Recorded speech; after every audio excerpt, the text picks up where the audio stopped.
You base activator. Your days are counted. What is good, friends, and welcome back. I hope you're having a great week so far. I'm in a good mood because I'm reacting to the news we heard last week. You saw the in-game mail regarding the Garrison counterattack adjustment. So what it is, we're going to talk about this, and we're going to talk how it's going to affect your experience effective September. Now, what is the Garrison counterattack?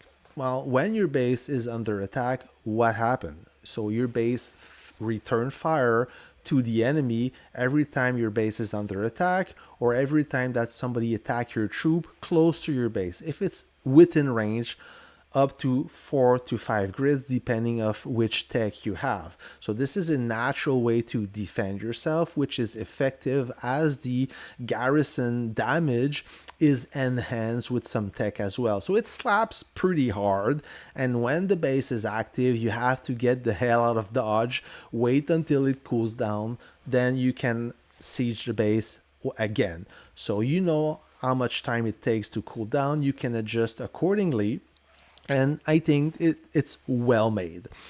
So sadly though, some commanders were abusing by triggering this base defense mechanism. You know how we call it: tapping a base, kicking base, tap base activator.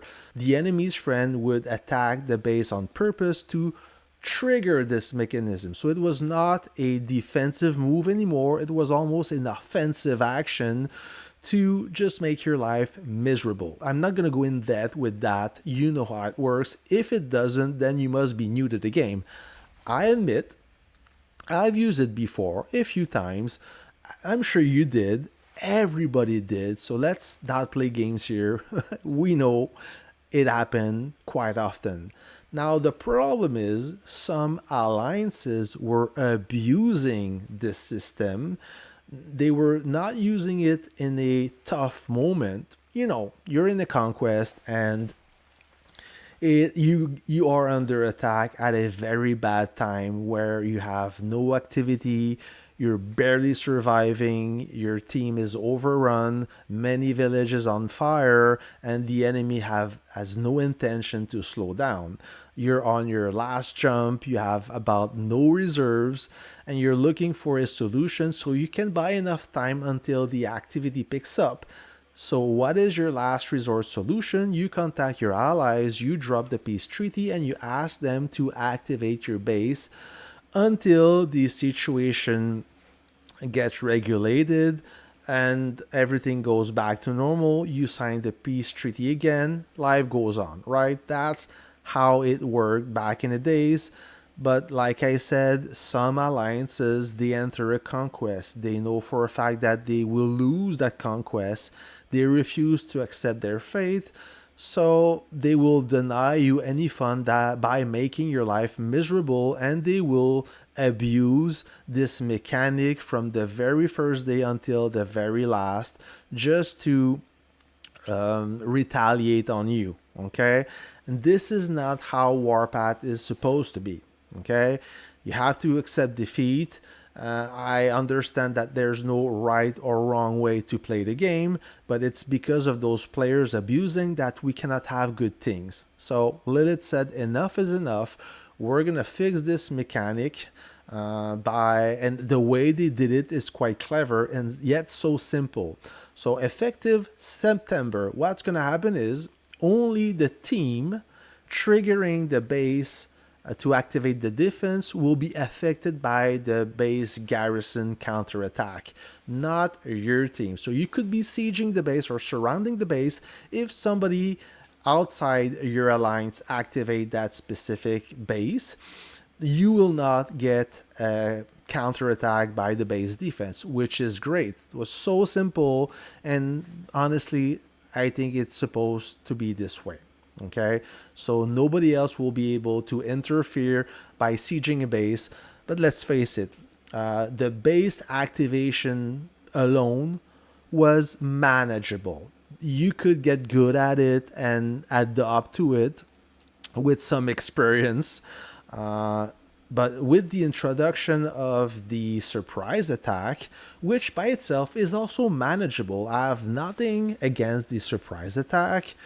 I think it's a good way to promote fighting, to give hope to the losing team by denying some rewards to the winning team. But when you put those things together, I mean, it's very hard to cope with. Anyone can drop at any given moment, activate the enemy's base, and then this game goes on and on. It makes the life miserable for everyone. So thank God Lily took action, maybe a bit later, maybe too late, but better late than never, right? So there you go. Effective September, all this bullshit will be done. I know it doesn't please some alliances. It's their go-to move, but I think it's fair for everyone. Don't abuse this shenanigan and everything will be all right. So this is the good news. Unfortunately, I do have a sad news, and this is very serious. A friend contacted me via Discord.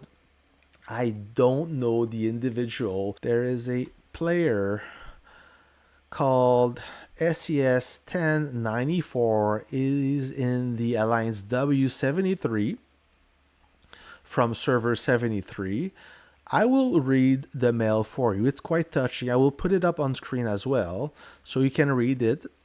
It is touching. So it's called Farewell. This is just to keep the group informed since you are all aware of my circumstance. I will pass my account tonight to someone I know well. These will be my last few hours in the game due to my health deteriorating a little faster than expected. As I have approached the end of my life, I have gained some new perspective. I feel fortunate to have been blessed with a semi-defined expiration that allow me to plan. Not everyone is offered that, and too often things go unsaid or unresolved. I will miss many future events in my family's life, but I have had time to write notes and cards as well as record video messages for the key moments in their lives. My advice to everyone is to take a look at all your relationships with friends, family, etc., and leave nothing unsaid or unresolved. If you have parents, you should call them or go see them. If you have great relationship, remind them that you love them and thank them. If you have a problem in that relationship, confront it to resolve it or fully put it in the past with nothing left unsaid. For those that are parents, be present with your children. The time truly flies by. Cherish the good and the bad as it's all part of the experience. Your significant other is the only person that truly loves you unconditionally. Pay attention to that relationship. I am fortunate to have lived a life without regret. Do what makes you happy. Do not put things off to later. Life really is short. It was a pleasure playing alongside of you all. I wish you all the best. Enough all of this. No, now kick some ass. It is truly touching and I almost cried to be honest because in my field of work I have to deal with those kind of situation on a monthly basis, which is hard. And what he wrote is entirely true. I'm fortunate myself to be alive and in good condition. I'm not ill. I'm in great shape. My parents, both of them, still alive. My sister still alive. So sometimes we complain a lot, but we don't realize how lucky we are. Okay. So if you want to write a comment, some kind word to this gentleman, to this person, I do not know him, but you feel free to write something in the comments below, your wishes. And that's it for today's friend. I hope you liked the video and I'll catch you on the next one. See ya.